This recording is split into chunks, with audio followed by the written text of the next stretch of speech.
Hello, everyone. Welcome to the next webinar on the series of our CPD events from CFA Society Ukraine. Today we have a very interesting speaker and even more exciting topic. Today we will talk about the increasing importance of ESG, which is environmental, social and governance considerations. As you may know, this April, ESMA published their annual report on the enforcement and regulatory activities on corporate reportings. And within this report, they increased the attention paid by regulators to any ESG disclosures. For Ukraine, ESG factors are not new, but we believe a more thorough consideration of ESG factors for financial professionals are crucial for their investment analysis or making the investment decisions. And thanks to the efforts of our members, Ivan Zvink and Olga Tituruk, we have a great speaker for today and a real expert. ESG Sector Lead for Financial Intermediaries at EBRD, Maya Hennerkes. So please, Maya, this virtual stage is yours. Hi everyone. Thanks a lot, Anna. Yeah, welcome. Thanks so much for connecting. It's indeed an interesting topic, I think. And Anna, you're fully right. It's not new. I come from the European Bank of Reconstruction and Development. We've had the mandate for making all our financing environmentally sustainable and socially inclusive from the beginning.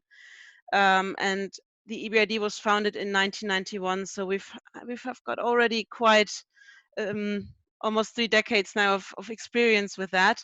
So I hope I can share a little bit of that experience with you. Maybe just to introduce myself very briefly, as Anna said, my name is Maya. I'm in charge of our ESG work with financial institutions. That's mainly banks, but also private equity funds and some insurers, some leasing companies, everybody that's sort of a financial intermediary, so to speak. We integrate ESG considerations in every single investment we do into financial institutions, also into direct projects that we invest in. My colleagues are in charge of that.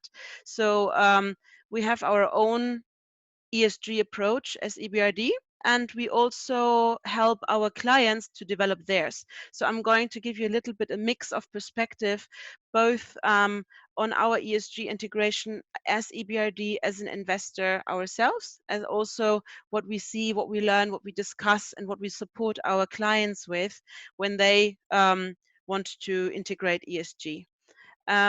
Maybe very quickly, because I'm not sure how far you're all familiar with the EBRD, we are a multilateral bank. Our stakeholders are governments. The Ukraine obviously is one of our members and one of the countries of operations where we invest. It's a very important partner for us. Our mandate is really to foster and to participate in investments that have a positive impact on people's lives. So we have a very strong development and transition mandate to help countries to further transition to open market economies. And we have a few principles that we try to foster with our work, and you can see them here on the first slide. It is that we want to help countries to become competitive or be more competitive, inclusive, well-governed, green, resilient, and integrated. So I'm going to refer back to this once in a while. This is sort of just our macro framework, what we're trying to do with our work. And maybe what I should also say, where we are a little bit different from other development banks, is that we are very largely private sector focused. So the largest share of our business, about 80%, is all going towards financing private sector companies, private financial institutions. We don't work as much with the public sector as other MDBs or multilateral development banks or bilateral development banks do, which means that we're very, very private sector focused. And you can see that also, I think, in our ESG approach, as I talk about that a little bit later. Here, just a very quick snapshot of where we're working. Our countries of operation are obviously from our mandate. We were founded 1991 after the collapse of the Soviet bloc to help transition the former countries of the Soviet Union. And so, of course, we are very active in Central Europe, also in the Baltics, Southeastern Europe. We work a lot in Eastern Europe and the Caucasus. And now, over time, we've expanded our work. We're now also very active around the Mediterranean, including the Northern African countries, Cyprus, Greece, and Turkey. So a very broad and very diverse region of operations, so to speak, which also reflects in environmental and social concerns. They are very diverse. They're very different from each market that we deal with. However, we have a framework that is, sorry, I'm just going to make this small here so that you can actually see the slide and not our pictures. We have our framework that we apply to every single investment, and then obviously we adapt to the local conditions. Now, why do we do this? So first of all, we've learned in good and in bad moments that integrating ESG is in our own best interest as an investor. It helps us to minimize our financial risk. It helps us to minimize our legal risk, and it helps us to minimize our reputational risk. We also think it's the right thing to do. There's obviously also, as a development bank, we have a very strong social and environmental mission. So there's obviously also this intrinsic motivation, but beyond that, we know that it also makes total business sense for us to take ESG very seriously, because it does protect us. And so all our investment criteria for the direct investments, but also for investments in financial intermediaries, are consistent with our environmental and social policy. We have an environmental social policy that is not set in stone. It gets updated every 5 years religiously. We've just updated it last year. So our new environmental and social policy came into force in January of this year. That is, of course, important because environmental and social topics, they change with the times. We also learn a lot from our experience. So we always are keen to integrate new trends and new things that we've learned and make this part of our environmental social policy. There's new topics coming up. Now, of course, we are in this absolute exceptional situation of the COVID crisis, and even that is already, as it happens, informing also our environmental and social framework, and I will talk a little bit about that later. The way we do it is we have performance requirements for environmental and social that are part of our environmental social policy. These are a framework, and they make up part of our impact framework. I just want to say that because, as you all know, ESG is not sort of one well-defined concept. A lot of people understand very different things from environmental and social integration. So I'm just going to give you a very high-level notion of what it means to us. We have both an impact framework, so to speak. So we have impact goals where we try to make the biggest possible impact through our financing. And then we have a risk management approach. So the impact goals, you can see it is very strong on the green side. We've set ourselves a goal to destine 40% of our new approvals on an annual basis this year to green projects. We have a very, very well-defined approach. It's called the Green Economy Transition Approach, or GET approach. You can find all the details on our webpage of what exactly green means to us, what we count, what we don't count. But in a very rough cut, we're trying to push investments in energy and efficiency and renewable energy, water efficiency, climate resilience, waste minimization, and pollution control. Then, of course, it's not only just green. We also look at social objectives. For example, the promotion of gender equality is very, very important to us, and other notions of inclusiveness, and we have a strategy for all of those. I'm not going to go all into those. You can find them all on our webpage. What's important for me is to share that we have sort of this two-pillar approach. On the one hand, we have our impact goals, where we really try and make a decision where we prioritize channeling our funding to over other potential investments that we could do. And then you can see this on the other side of the screen is the environmental and social integration from a risk management approach. And as I said before, this is all enshrined in our environmental and social policy and in the performance requirements. And this really is sort of, as opposed to choosing where we put our funding in, it is sort of the baseline of mitigating and minimizing negative risks in all our financing, no matter whether it's a green financing per se, or whether it's more of a business as usual or more of a traditional financing, or into a sector that is not per se defined as green. So for every single investment that we do, we will always apply our environmental and social risk management approach. And to give you a bit more of an understanding what performance requirements are, it's basically a set of topics or a filter, so to speak, that we apply to every single investment, and then we work it through this filter.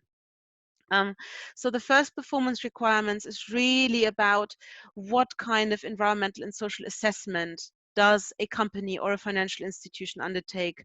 What procedures do they have in place? What policies do they have in place? What's their management system? Also, what's their capacity? How strong is the company's management convinced of these topics? How serious are they taking it? Are there any gaps? Are there any capacity gaps? So we evaluate all that very carefully.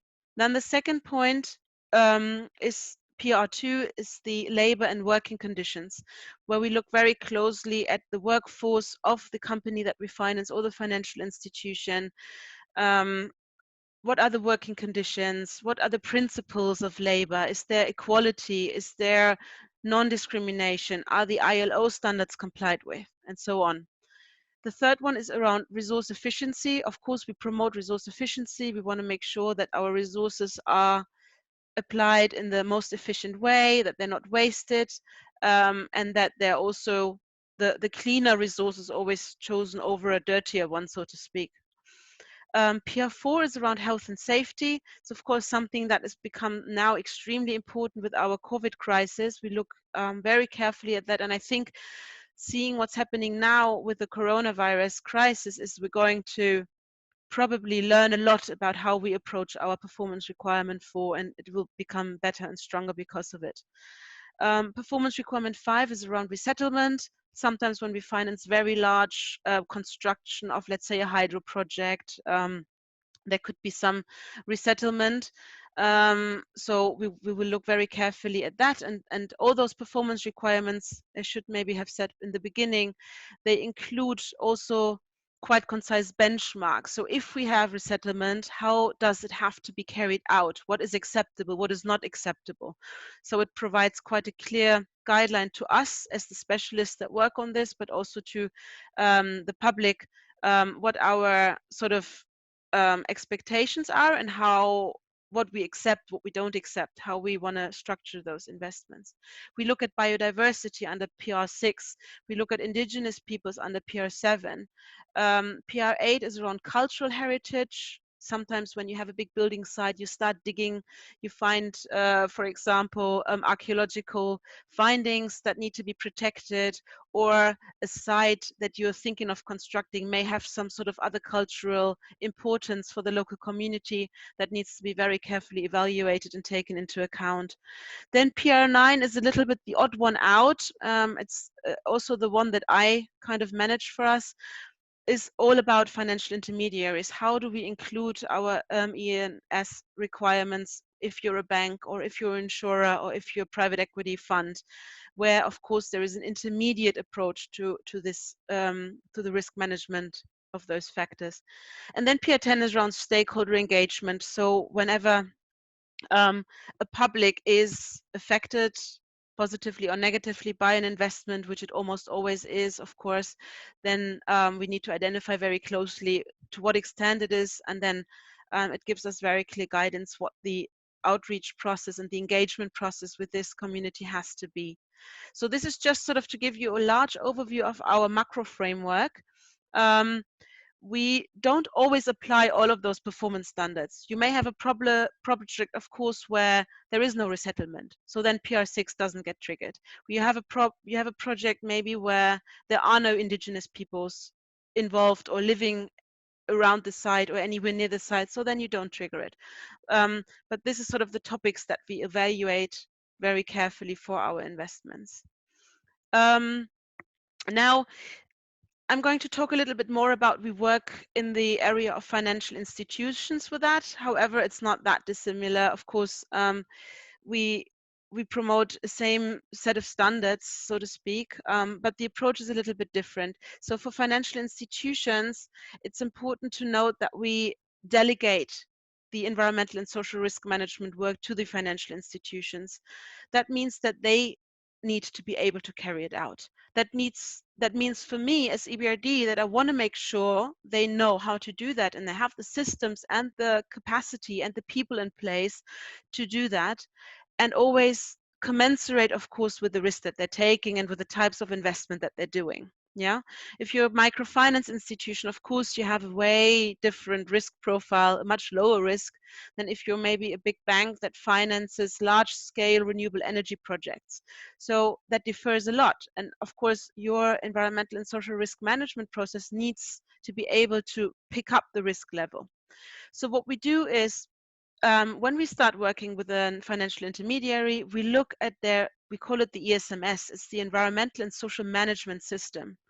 So what is that even? I've put it here together a little bit like a house. You can, I think, imagine a little bit this structure like a house. So the roof, of course, is you need like a high-level strategy or a high-level policy that is approved, of course, by management, that the whole institution is behind, and that gives the macro or the high-level guideline on what the environmental and social approach is of an institution, right? So what's our commitment? How will we manage it? What's the framework on a macro level for this approach? Sometimes it's called strategy, sometimes it's called policy, sometimes the bank has both. Again, it's not exactly set in stone, but generally you have a strategy which is very overall approach, and then you have sort of the policy that sets out a bit more commitments, maybe KPIs, etc. But again, it sometimes has different names in different institutions, so you need to read the document to see what it really is. Then, of course, the governance is extremely important for ENS issues. I've seen that in my work practice many times where you had very well formulated policies maybe, but then there's nobody to really follow up in the day-to-day. There's no person in charge of ENS that can really go transaction by transaction and make sure that the high-level commitments are actually being integrated in the work. It could also be the other way around, that you have in some institution a very active and very engaged environmental social officer, but the board isn't regularly looking at environmental social performance data. And then, of course, the ENS person will have a much harder time because they need the backup of management to do this right. Which is why when we work with a financial institution, we always ask them to tell us, at least at the minimum, 2 capacities in their institution. One is the capacity of the person that manages the day-to-day, and one is the management or board member, executive committee member that has the overall responsibility. Because we've just learned without those 2, it's usually very hard to actually implement what you say on paper that you're going to do. So government is very important. Then the procedures and processes, of course. The high-level stuff is very important, but it's a signal. It all really stands and falls with how you translate that into very concise and practical procedures that can be applied by whoever is dealing with the day-to-day of the loan. It could be a credit officer, it could be a loan officer, it could be a private equity investment management person, a fund manager. It could be an ENS person if you have a specific designation of that responsibility. But they need to have a clear process in place and a clear procedure that tells them, okay, I'm looking at SME lending, for example. What is the questionnaire that I'm going to run my company through to identify what the environmental and social risks are? Okay. Now, if I have all this in place, this is great. But as I said before, for the same reason that we update our policy every 5 years, things change. We find that certain processes may not work, so you need a review process. You need to have some sort of loop that after whatever it may be, a year, maybe 2 years, it can depend, you check, is my ESMS working? Are my processes working? If I have a great procedure for stakeholder outreach, but nobody ever calls me, maybe my procedure isn't working, okay? So you need to review loop to question that and check, is anything working? Can I improve it? And then, of course, you need a reporting loop as well, so that you report back on what has been done to your board, to investors like the EBRD, and to external stakeholders if and when that's applicable. And then, of course, the bottom you can see is sort of the supporting infrastructure. You obviously need a good management information system, you need technology, IT infrastructure, and so on. So this is what we call the environmental and social management system. It looks different for every institution, but these are common components that a successful ESMS almost always has, okay? So how do I actually do the integration? Because the policy sounds great. We can write, we're all in compliance with ILO, or we very much take serious gender equality. But how do I actually translate that? That's often the crux, right? How do I actually do the day-to-day? So what we do for our own investments, that's also the approach that we suggest and that we help our clients set up, is lined out here on this next slide. So the first step, you want to make a first rough screening of your investment.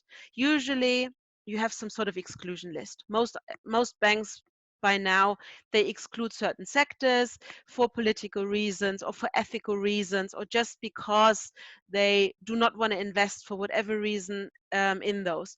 If we are invested as EBRD, you automatically have an exclusion list, because we only invest in a financial institution if that financial institution adopts our exclusion list. So we exclude, for example, things like, as of this year, we've included coal. We do not invest anymore in coal projects, coal generation projects, or upstream oil development projects. We've excluded that because we feel it does not fit our mandate anymore. There's other things where there's, for example, an international ban on a certain substance, a certain chemical, a pesticide. We do not want to support it, okay? So we exclude it per se. So you screen that and make sure that your investment does not fall on anything that's on the list. And then we now have a referral list. Some banks do something like that as well for their own investments. It basically means if we have certain projects that our invested banks would like to support with our funding, we want to know about it before it happens. So they have to refer back to us, for example, if they invest in a hydro generation project. Why? Because we've had a lot of issues with hydro generation projects in the past. We know it has a lot of social implications, implications of biodiversity. So we want to have at least the knowledge about it before it happens, and then we can advise our clients and make sure that the due diligence is done appropriately, adequately, and we can be comfortable with that investment. Part of the screening is a first very rough categorization. We always ask our clients to at least do a rough cut in the beginning to say, okay, this is a high risk investment, this is a low risk investment, or this is a medium investment.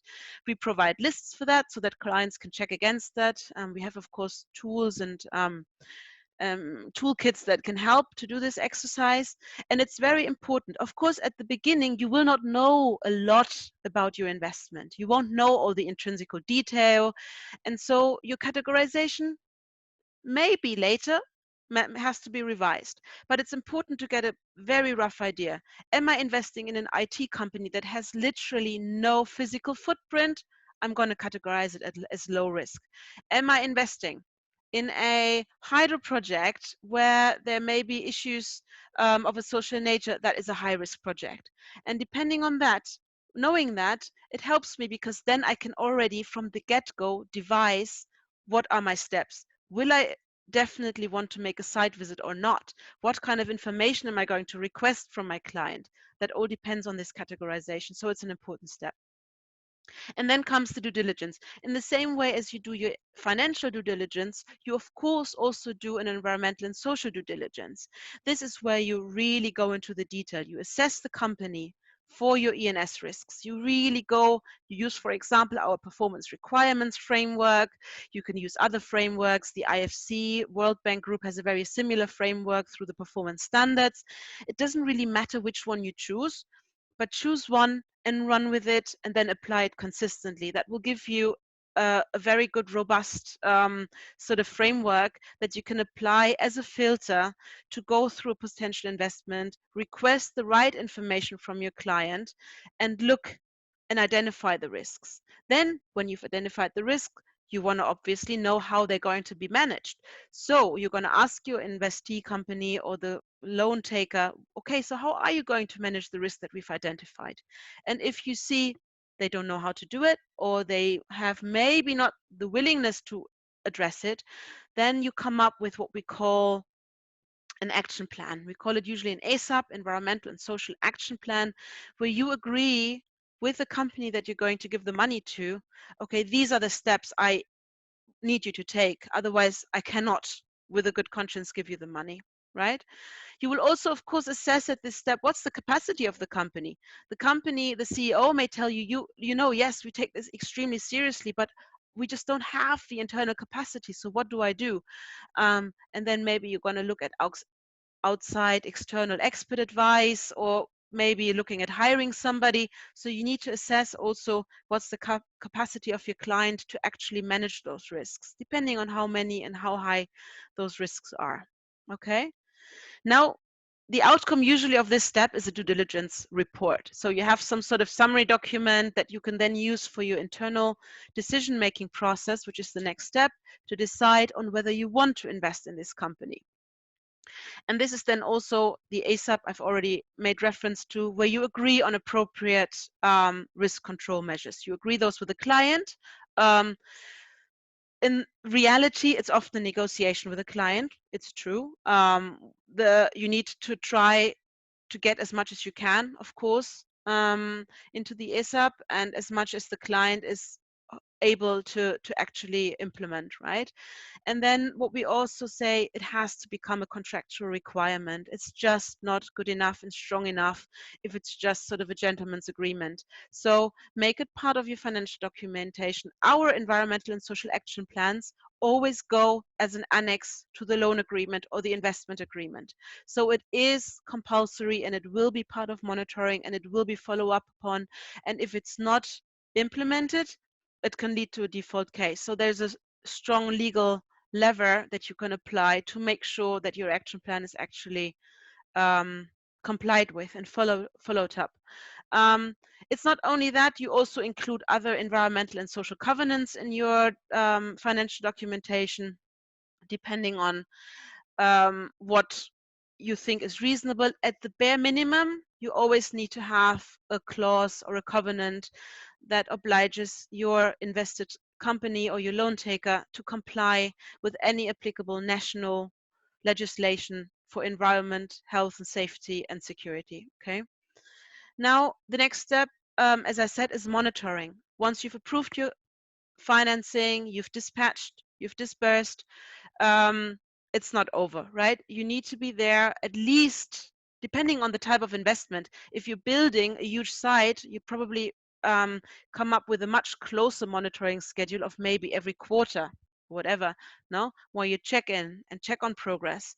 If it's SME lending to low to medium risk, maybe you say, okay, you know what, once per month, once per year is fine, but I want to be alerted if something particularly happens. That's usually our approach. So we have an annual reporting from our client.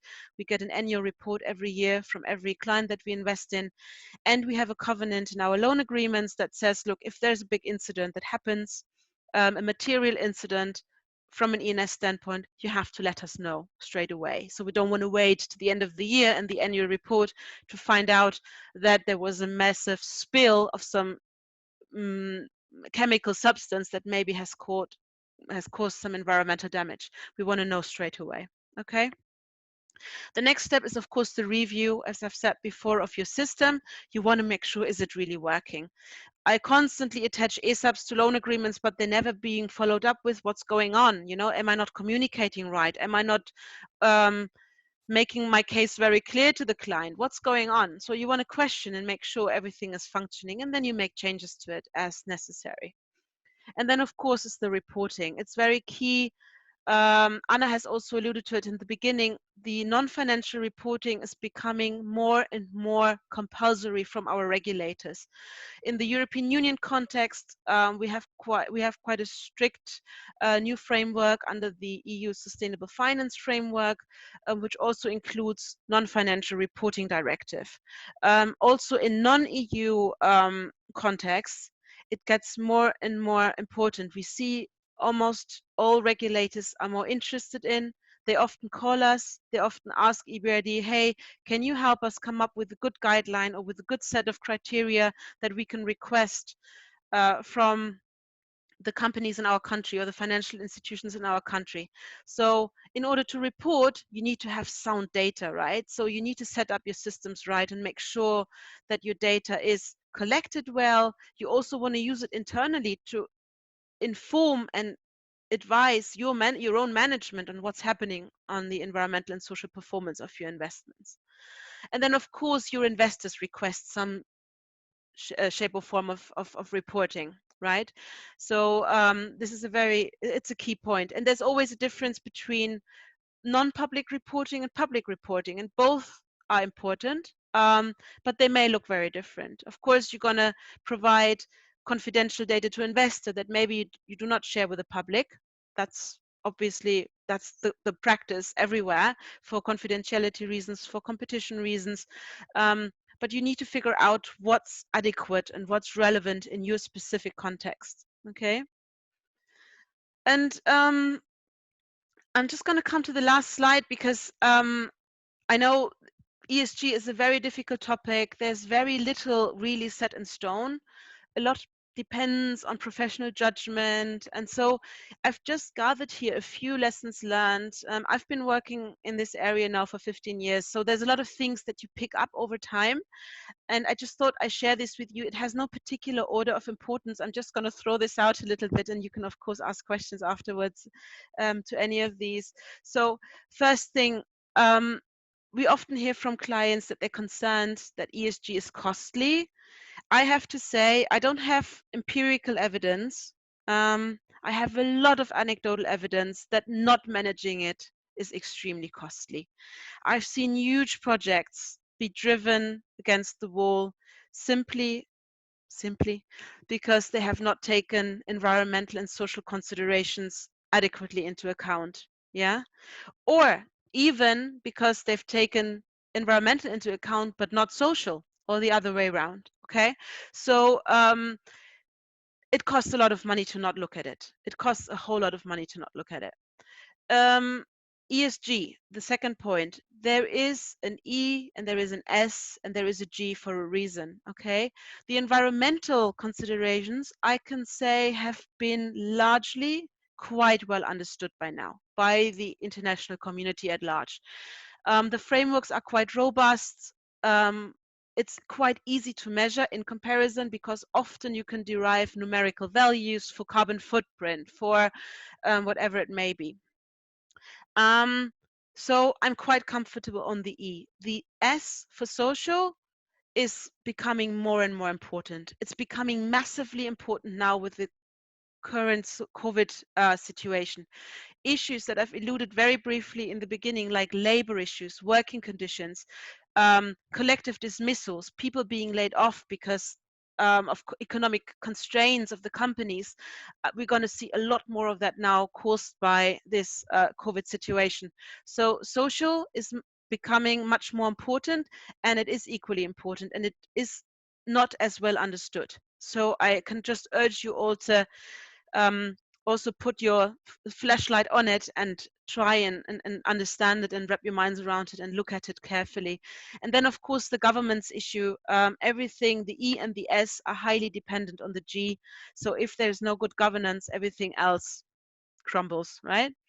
Then also really differentiate. It's not ESG. It's not one notion, one number that can explain a complex situation.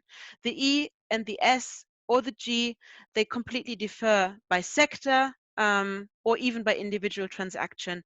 I've seen a lot of projects, for example, in the renewable energy space that were amazing from an environmental standpoint, but had very, very bad social problems, considerations, issues.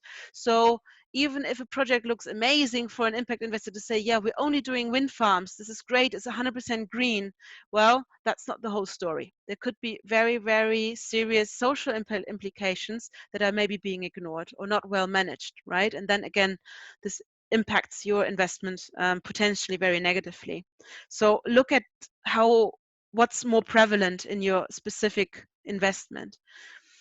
Context is everything, and this is also the difficult one. As good as our frameworks are, our performance requirements, performance standards, other frameworks that you may apply, our procedures, our forms, our questionnaires, every investment, especially the large scale investments, they are very different, each from the next one.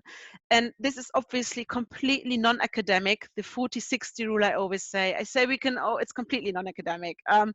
But it's what I have observed.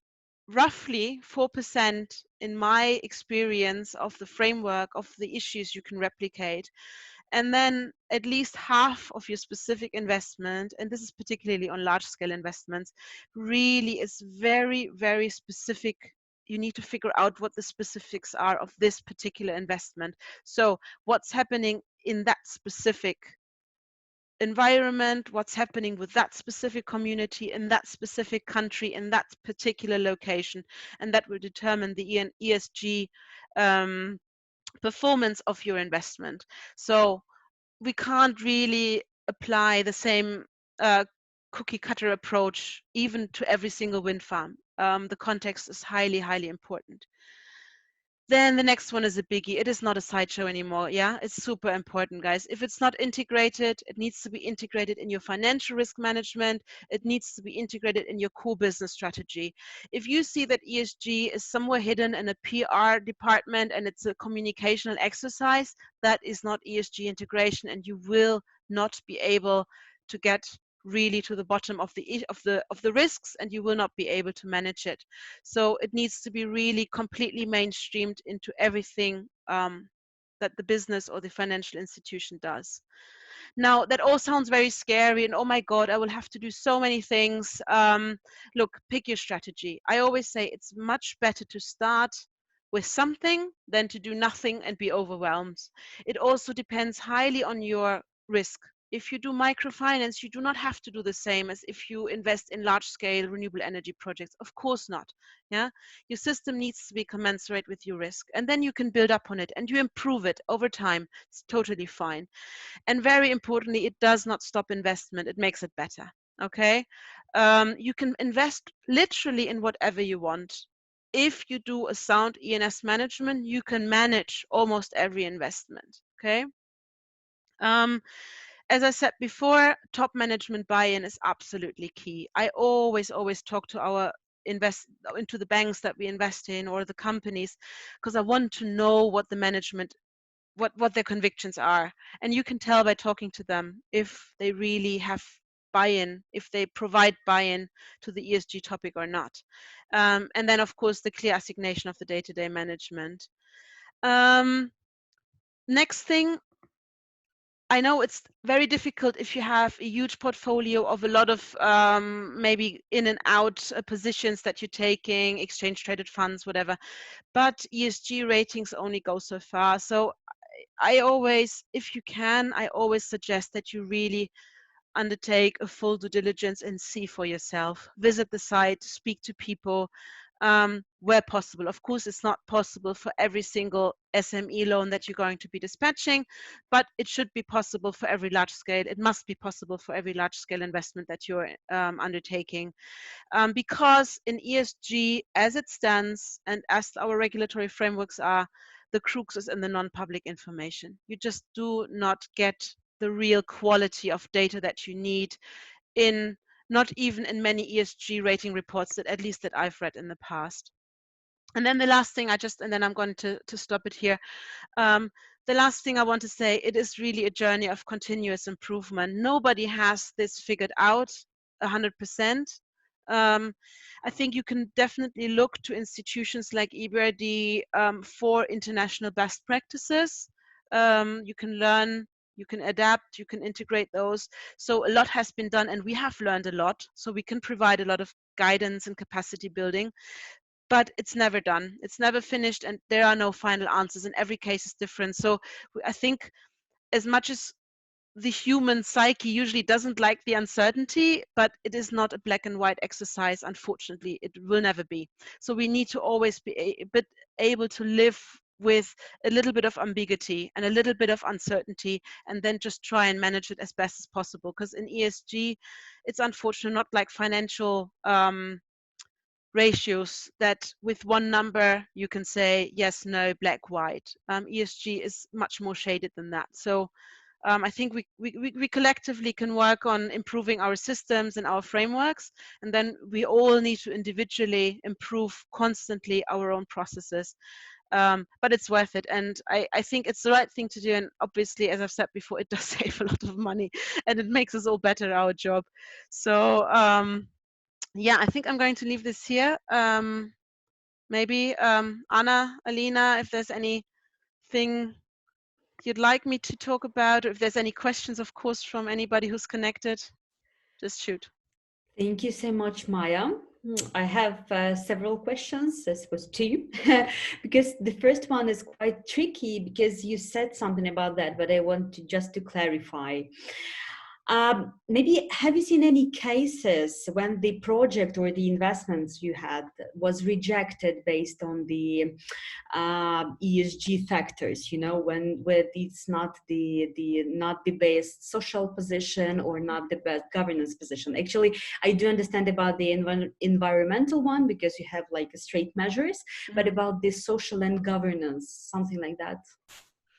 Have I seen any be rejected? Yes, of course. Yes. We've rejected several. We reject Maybe any investments. examples, any cases? I can't give you a specific example because obviously there's also like confidentiality issues. But what I can say, when they have been rejected, it almost always, I would say, was a mix of existence or pre-existence of certain red flag issues, like really important material, environmental or social risks, and then an unwillingness or an incapacity by the potential client to manage them. So usually it's a cross in that. We don't reject an investment because the environmental and social risks are high. If we identify them together with our client and we feel and we see that the client is very aware of those risks and wants our help, for example, to manage them well and puts up the necessary resources, that's absolutely fine. A lot of economic activity, they have considerable risks, and it's all a question of managing them. If we see that the client is dismissive about it, for example, or simply states that no, the risk isn't existent, or there may be people protesting, but they're all wrong. If they're dismissive about it, then that's something that would make us very skeptical. Because at the end of the day, we're the investor. We can't be on the building site every single day to manage it ourselves. So we need to have faith in our client that they are willing and capable to manage it. Thanks. And the second part of the question, based on all the crisis and the risks that we have with the COVID and the supply chain resilience and the business model resilience and something like that, do you expect to, like a tighten of your approaches to manage all the ESG risks or something like that? So you do see the changes in the governance or their possibility to manage their labor, something like that. Do you expect some tightening or something like that to identify differently the ESG factors? So we're still in the middle of it, right? So I think we're going to still a little bit of time will pass until we will be able to reap all the lessons learned from this situation. But what I can already see is I think our standards are flexible enough to manage if they're well applied. But these situations, but what I do see is that the focus is changing. It's getting stronger. I'm going to give you a very concrete example. Our performance requirement 2 on labor. We see now, of course, that a lot of companies or financial institutions, they struggle financially. And they will struggle because we're already seeing that there will be an economic crisis, a very significant one that will follow the actual health and safety crisis that we're having with Corona, right? So what we communicate now a lot with our clients with is to like say, look guys, it may seem tempting to dismiss a large number of people very quickly, but please, make sure that you have thought through that you really need to dismiss every single one of them, because there will come a recovery process. And if you don't have your staff anymore, you will not be able to recover as quickly as Yeah. somebody else who was maybe able to hold on a little bit longer, but then has all their pieces in place to recover more quickly and be more resilient. Secondly, we say, look, if you must, because you really have no choice from a financial standpoint, if you, let's say, have to go through collective dismissal exercise, make sure you do it well. You manage it according to our performance requirement number 2, which means you have a retrenchment plan. You look at the alternatives. You make sure that vulnerable persons maybe are positively discriminated in that. Maybe a single mother with 5 children should not be the first to lose her job. Maybe there's somebody else where the family unit has a higher resilience that could maybe, if they're performing reasonably similar functions, maybe could be considered otherwise. So that's a lot of things that we tell people to consider to make sure that if they must go through that, they have a high sensibility for vulnerable or more vulnerable groups within their working force. We also, of course, talk a lot now about health and safety. Yeah, almost none of us has Yeah. had a procedure for pandemics. We will request that probably from every client in the future. I assume so. We'll certainly come up with one for ourselves because we weren't prepared, right? As EBRD, nobody was probably super prepared for that. So these kind of things we will surely integrate. Yes, absolutely. Thank you so much. Now we have a lot of different questions. Fire, What happened? fire away. what what happens if the project was approved, document signed, and the loan disbursement occurred, but the ESG criteria have changed, and now the project doesn't meet updated ESG criteria? Would such the loan be recalled? Okay, so no, we don't do that. So let's say if I have so we don't change the rules after the game, yeah? So if I have a loan from that I signed in 2016, and now I have updated my environmental social policy to that loan, still the old one that's in their contract will apply. So we, of course, as with everything, um, when you consider national legislation for whatever topic in the country that you're planning to invest, you want to know that it's reliable, right? And that the laws don't change, the rules don't just change. So from a legal standpoint, we do not change a policy halfway through an investment. Now, what can change is that we say, look, within your compliance, you're compliant, but you could do so much better at this or at this. And then, we have obviously not only a contractual relationship with our clients, we also have hope in most cases, hopefully a very robust client investor relationship. We have private equity funds where we sit on the board, we can bring things to the table. As an investor, we're part of the shareholder communication of our investee banks or companies. So we work with them. We give trainings, we provide capacity building for banks, for private equity funds, where we try and always keep them updated on the latest trends and incentivize them and help them to integrate them. So one thing is sort of the legal lever, and the other one is, of course, the spreading the gospel and capacitating and helping them. to make improvements. Thank you. What about this social pressure? Would EBRD take into account the position of local communities where the project is taking place, and especially when the local community insists that the ESG criteria are not met to a significant degree? Yes, of course. We take them into account very seriously. So we have a very formal setup for that.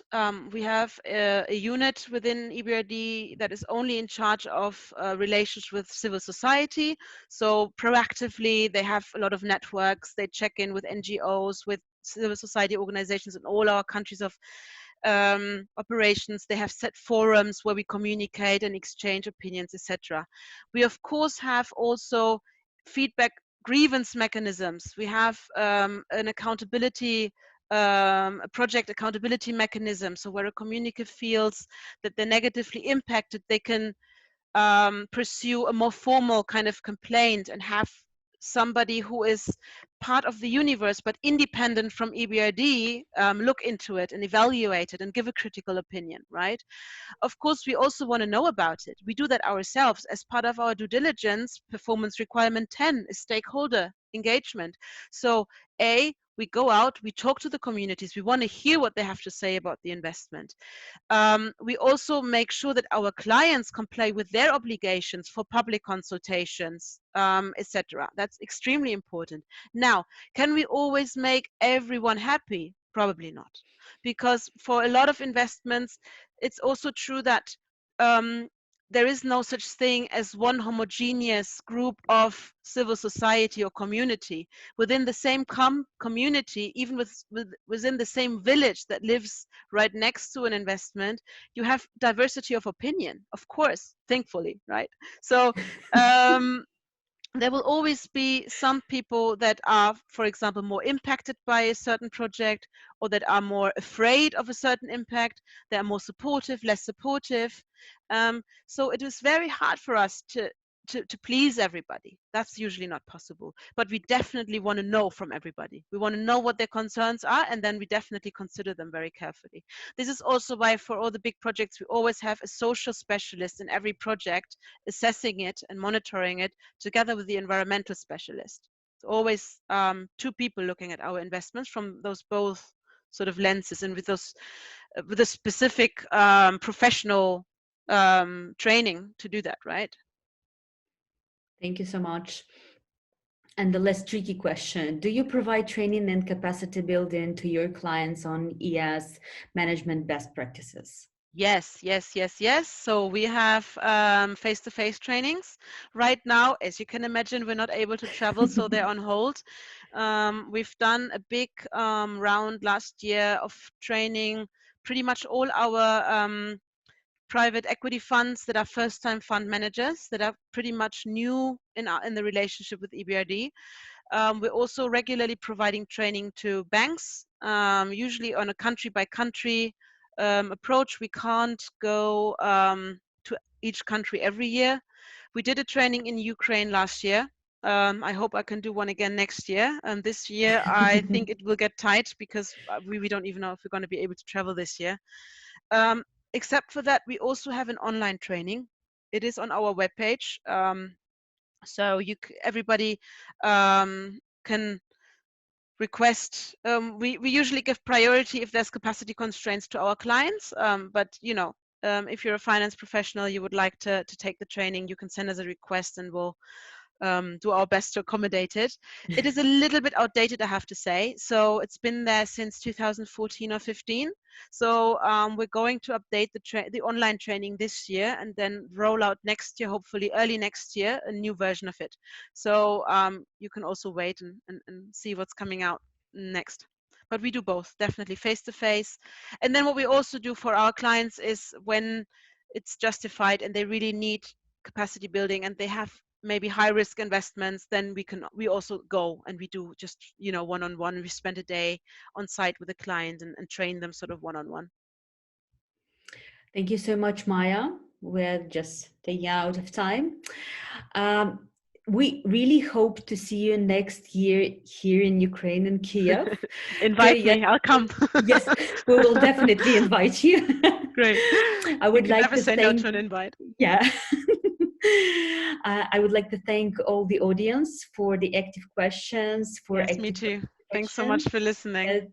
Thank you so much, and see you at our next webinars. Thank you so much and have a good day. Thank you. Thanks, Anna.